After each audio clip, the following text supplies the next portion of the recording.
Deputy సీఎంగా పదవీ బాధ్యతలు చేపడుతున్న పవన్ కళ్యాణ్ గారికి అభినందన. పదవి అలంకారం కాదు, అహంకారం చేయకూడదు. పదవి తలపై వేలాడుతున్న కత్తి లాంటిది, బరువుతో కూడుకున్న బాధ్యత. మేము నాయకులం కాదు, మేము సేవకులమని తరచూ మీరు చెప్పేవారు. దానికి కట్టుబడి ఉండాలి. బుచ్చలపల్లి సుందరయ్య గారు ఒక మాట చెప్పేవారు, ఆశ ఉన్నవాడికి అధికారం ఇస్తే దోచుకుంటాడు, ఆశయం ఉన్నవాడికి అధికారం ఇస్తే అభివృద్ధి చేస్తాడు.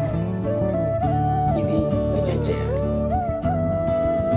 మీ కళ నెరవేరింది, ప్రజల కళలు నెరవేర్చాలి. Wish you all the